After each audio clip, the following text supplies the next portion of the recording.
So ఇప్పుడు మనం ఏం చేయాలంటే చైల్డ్ డొమైన్ ఒకటి క్రియేట్ చేయాలి. సో చైల్డ్ డొమైన్ని క్రియేట్ చేయాలంటే ఫస్ట్ ఏంటంటే మనం ఆల్రెడీ మన దగ్గర డొమైన్ కంట్రోలర్ ఉంది. సో ఇప్పుడు సెకండ్ స్టెప్ ఏంటంటే ఒక వర్క్ గ్రూప్ని కొత్తది తీసుకుంటాం, కొత్త వర్క్ గ్రూప్ని. సో దీనికోసం ఏంటంటే హోమ్లోకి వెళ్ళి create new virtual machine. So ఇదంతా బేసిక్ స్టెప్ అనమాట. అంతా ఇన్స్టాల్ చేసి వర్క్ గ్రూప్ మొత్తం కూడా కంబైన్గా చేసి లాస్ట్లో వాడదాం. సో ఇప్పుడు వర్చువల్ మిషన్ అనేది సెట్ అయిపోయిన తర్వాత మనం 3 థింగ్స్ చేయాలి. సో ఫస్ట్ ఏంటంటే ncpa.cpl అంటే ఇక్కడ మనం ఒక ఐపీ అడ్రస్ని అసైన్ చేస్తాం అన్నమాట. So internet protocol use this IP version. బేసిక్గా మనం ఫస్ట్ ఉన్న డొమైన్ కంట్రోల్కి ఇచ్చిన ఐపీ ఏంటంటే 10.0.0.1. తర్వాత సిస్టమ్ 2 అంటే దాన్ని అడిషనల్ డొమైన్ కంట్రోల్ కింద కన్వర్ట్ అయినప్పుడు దాని ఐపీ ఏంటంటే 10.0.0.2. సో ఇప్పుడు నేను 10.0.0.3 ఇచ్చాను. So submit. Preferred DNS server ఏంటంటే ఫస్ట్ వన్, మనకి ఏదైతే పేరెంట్ చైల్డ్ డొమైన్ ఏముందో దాన్ని తీసుకుంటాం. Okay okay close close. సెకండ్ది ఏంటంటే ఫైర్ వాల్ టర్న్ ఆఫ్ చేయాలి మనం. So firewall turn off. థర్డ్ది ఏంటంటే సిస్టమ్ని మార్చుకోవాలి మనం. సో నా సిస్టమ్ నేమ్ అనేది విన్ సంథింగ్ ఏదో ఉంది. సో నేను తీసేసి దానికి C1 అనే నేమ్ ఇచ్చాను. ఓకే, ఈ చేంజెస్ చేయాలంటే రీస్టార్ట్ కన్ఫర్మ్ అడుగుతుంది. Okay close, restart now. So restart అయిన తర్వాత ఇప్పుడు మన వర్క్ స్టార్ట్ అవుతుంది. సో ఇప్పుడు ఏంటంటే మనము సర్వర్ మేనేజర్లో బేసిక్గా మన థీమ్ ఏంటంటే ఒక చైల్డ్ డొమైన్ని క్రియేట్ చేయాలన్నమాట. సో దానికోసం ఏమైనా మనం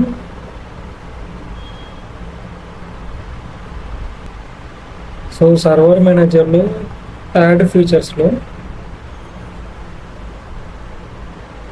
నెక్స్ట్ రోల్ బేస్డ్ తర్వాత మన ఐపీ అడ్రస్ని సెలెక్ట్ చేసుకుంటాం అనమాట, సర్వర్ పూల్ అనేది. నెక్స్ట్ ఇక్కడ యాక్టివ్ డైరెక్టరీ డొమైన్ సర్వీస్ని యాడ్ చేసుకుంటాం.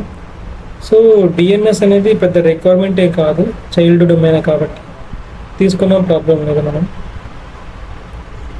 So next next next next restart చేస్తాం అనమాట. మొత్తం అయిపోయిన తర్వాత ఇన్స్టాల్ అయ్యేంత వరకు వెయిట్ చేయాలి. సో ఇన్స్టాల్ అయిపోయిన తర్వాత దీన్ని మనం ప్రమోట్ చేస్తాం. ప్రమోట్ చేశాక ఇక్కడ నుండి మన వర్క్ స్టార్ట్ అవుతుంది అనమాట. ఏంటంటే బేసిక్గా మనం ఎగ్జిస్టింగ్ ఫారెస్ట్ యూస్ చేసుకొని ఒక చైల్డ్ డొమైన్ని మనం క్రియేట్ చేయాలి. దీనికోసం ఏంటంటే add new domain to an existing forest అనమాట. సో బై డిఫాల్ట్గా చైల్డ్ డొమైన్ అనేది సెలెక్ట్ అయిపోయింది మనకి. సో ఇప్పుడు పేరెంట్ డొమైన్ ఏంటి ఉంది, qwe.com.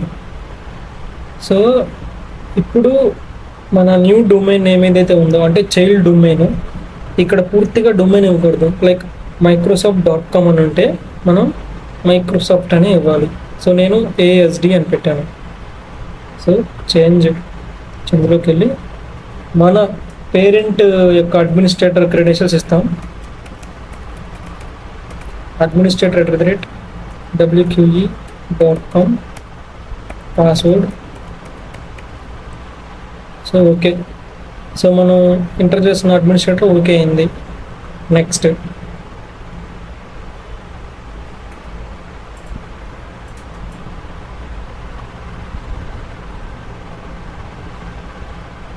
ఓకే, ఇప్పుడు డిఫాల్ట్ సైట్లోనే ఉంది. సో మనం పాస్వర్డ్ ఒకటి పెట్టుకుంటాం. ఓకే నెక్స్ట్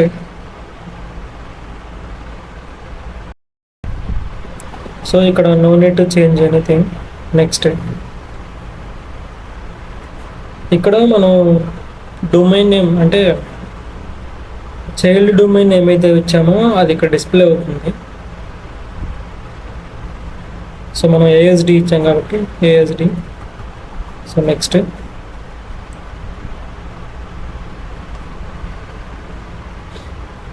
ఇవి ఫోల్డర్స్ ఎక్కడెక్కడ ఏంటి అనేది నెక్స్ట్.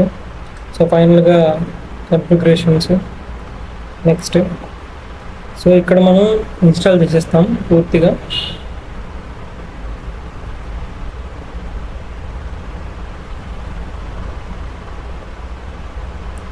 So install. ఇప్పుడు ఇది మొత్తం ఇన్స్టాల్ అయిన తర్వాత రీస్టార్ట్ అవుతుంది. సో ఈ రీస్టార్ట్ అనేది కొంచెం టైం తీసుకుంటుంది, వెయిట్ చేయాలి. సో ఇప్పుడు కంప్లీట్గా రీస్టార్ట్ అయిపోయిన తర్వాత మన వెరిఫికేషన్ ఏంటంటే చైల్డ్ డొమైన్కి అనేది క్రియేట్ అయిందా లేదా అని చూసుకుంటాం. సో దానికి వెరిఫికేషన్ ఏంటంటే మనము మనకున్న సర్వర్ మేనేజర్లో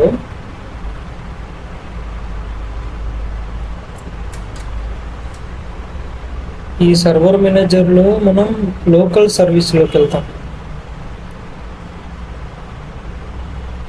సో ఇక్కడ లోకల్ సర్వర్లో బై డిఫాల్ట్ అనేది వర్క్ గ్రూప్ నుంచి మనం చైల్డ్ డొమైన్ యాడ్ చేసాం. సో ఏంటంటే మన పేరెంట్ నేమ్ ఏంటి అంటే QWE.com, కానీ ఇక్కడ చైల్డ్ అంటే ఏఎస్డి.